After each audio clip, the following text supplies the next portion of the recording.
him, and I think that's kind of carried over into his life. That's incredible. Definitely. And businessman, having him running his own business. Yeah. And so definitely. Well, Jim, I really appreciate your time and for the call, and we'll be home soon. I appreciate you checking in. Have fun, Trav. All right, Dad, thanks. All right. Bye-bye. See you guys. Bye. How did that feel? That was a pleasant surprise and very unexpected. Was it? Did you know all that stuff before, or how he felt? And No. Because I honestly never really asked. Yeah. So, but I knew they probably did feel that way, like I said, but even to this day, I haven't asked him. Yeah. I don't know. But it's good. I mean, he had the right mindset. Well, you guys are obviously very close, and that's really cool to see. But enough of the mushy stuff. Let's move on to combat. So your boots on the ground, Afghanistan, what year? 2010. 2010. A lot of shit happened right around then. Like, Bin Laden got killed. Yep. Where'd you land? Did you land in Bagram? Landed in Kaf, Kandahar. No shit. You went straight to Kandahar. Yeah. Went to Kandahar, and then from there, we loaded up and shipped out to a place called Fob Lane. At the time, SEAL Team 3 was there. It's a little tiny fob, and back in the day, it was owned by an SF unit.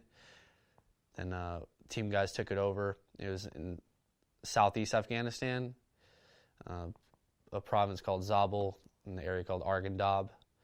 So it was definitely the hot spot of the time in the area.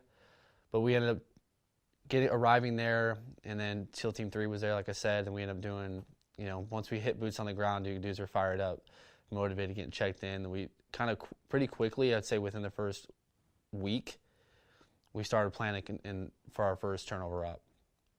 So fairly fast.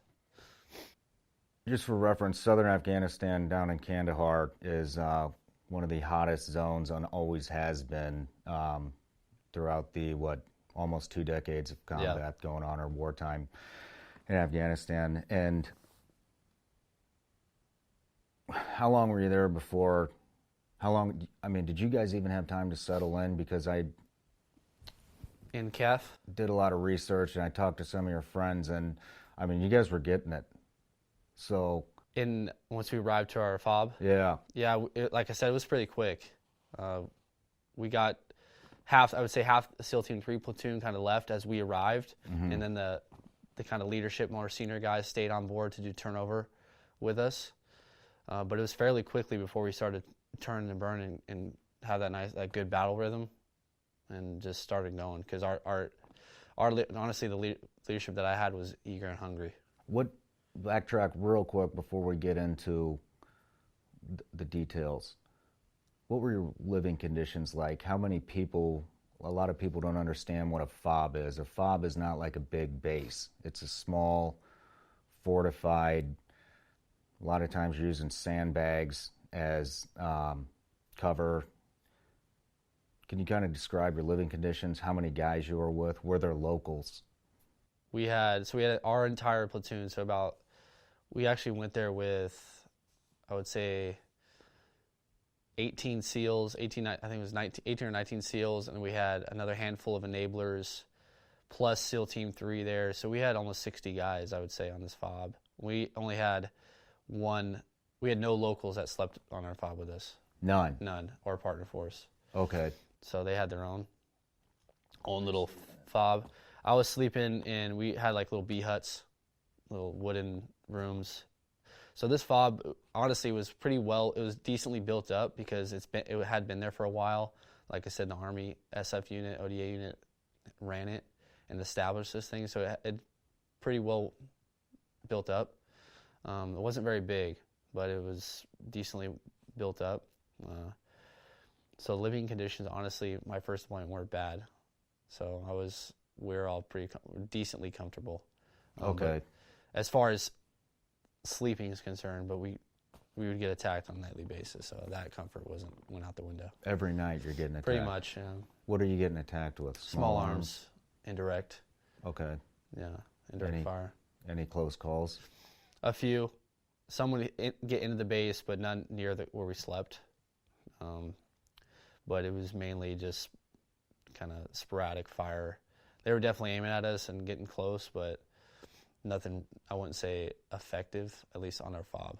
Were you having to defend the base at all, or was it all pretty much indirect? No, every time we base defense, we used our RGs. We had some RG 31s with the 50 cals on it, and we also had which is the up armored all-terrain vehicle. Okay. So it's a big beefed up, like an all-terrain, and we had 50 cal. They have 50 cal weapon system, a remote weapon system. They call them RWSs on top of those things. So we placed those in position. We also had a huge tower with the 50 on it that we'd use as well. And then we also had a mortar pit too. Okay. So we would send our own indirect fire. What point, so how long were you there before you started leaving the wire and going out on your own ops? And what was your mission there? So our mission was strike force. We ended up just doing the straight village clearance and direct action.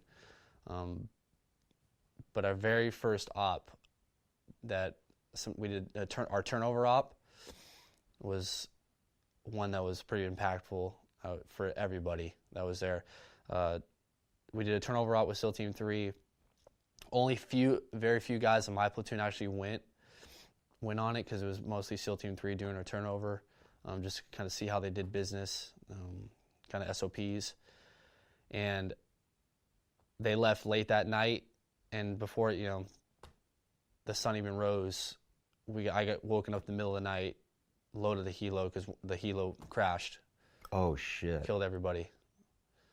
So we lost team 4 guys, 3 guys, the whole crew, everybody in the bird went down. We lost one guy survived. Andrew Dow. He survived. Fuck, man. Miracle. But so the bird ended up crashing on the hillside, going down. It didn't get shot down or anything, but it was going because we did a lot of overwatch positions. We call them SE positions. And then we had the main element down on the ground doing the village, and we had the overwatch positions, which we call supporting element, up in the mountains. So we did a lot of that at night. So the helos would land at these peaks, and sometimes they wouldn't even touch ground. They would just hover over because they couldn't land on these mountaintops. The terrain was rugged. Yeah. So this bird ended up just clipping the side of the mountain and lost everybody except one. So that, I got woken up in that, loaded the bird, went over to hover over it because there was nobody there. There was only, because the other bird was getting dropped off somewhere else on another peak. So I got woken up, loaded the bird, grabbed all my med kit. I mean, that was like something, hey, hello, like fucking reality check. Bird just went down. Let's expect everyone to be dead. Jesus. Get your fucking med kit, get your litters now. Fucking grabbed all my shit. I had it all staged, thank God, all ready to fucking go, but I loaded up as quickly as I can, jumped in the bird, and then we took off. By the time we got there, we hovered over it. By the time we got there, the PJs were there. They started the recovery. So that was our very first op as a platoon. Jesus Christ. Lost dudes right off the bat. That's fucking tough. Yeah, that was a definitely huge kind of wake-up call for the boys. Yeah. That was tough, too. That was because we haven't, like I said, up to that point, we haven't done anything. Yeah. We didn't even go on an op. We're still fucking trying to get our feet wet, figure shit out. Next thing you know, we lose fucking 5 guys. So it's real fucking real. Yeah, that's real. This is reality now. So it was definitely, that put a damper on things. I wouldn't say, not for a long time, actually, believe it or not. Probably, I would say for a few days. Yeah. It was tough. But the turnaround, we had really good leadership that they understood that it was important to fucking keep the guys moving. Yeah. Keep the mind focused. A lot of times when you lose guys in a combat zone and you know them, it'll create a type of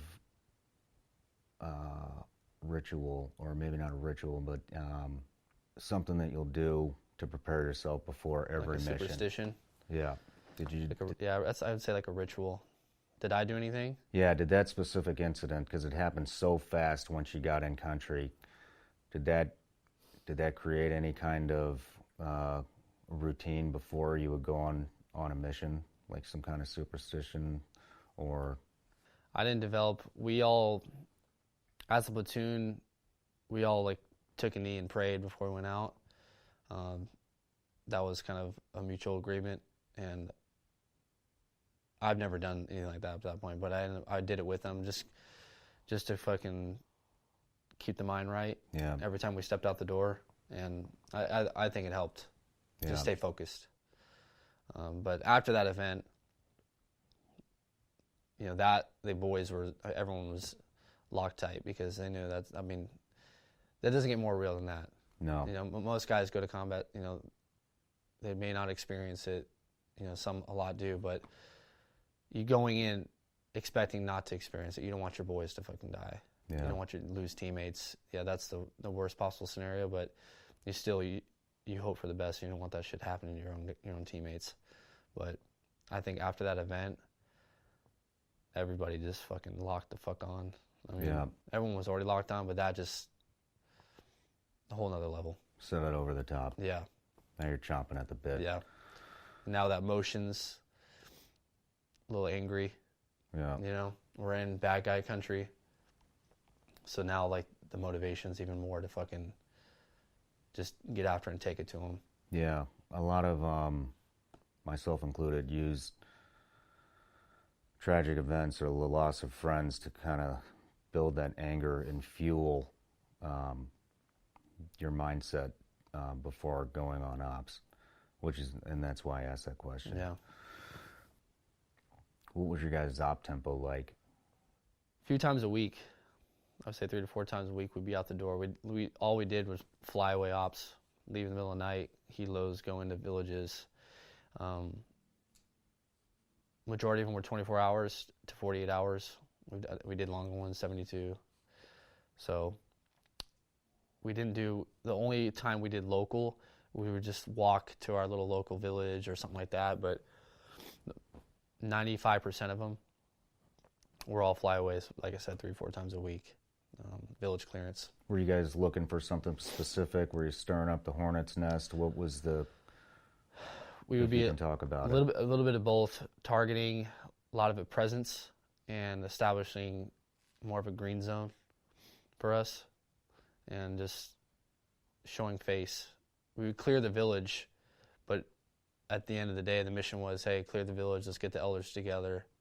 Let's establish rapport and build relationships. But we're all, at the same time, we're filtering out the bad guys. That's kind of the underarching. But the overarching mission was, hey, we need to make sure to increase our green zone, build relations, and show more presence. But that was our main focus. And I spent the majority of that deployment, if not all that deployment, on top of mountains. Yeah. Were you guys getting after it? Were you engaging every time you left the wire? Was it hit or miss? I wouldn't say not every time. Okay. Definitely a hit or miss. I'd say about 50% of the time we were getting ticks. Okay. We were getting in contact with the enemy.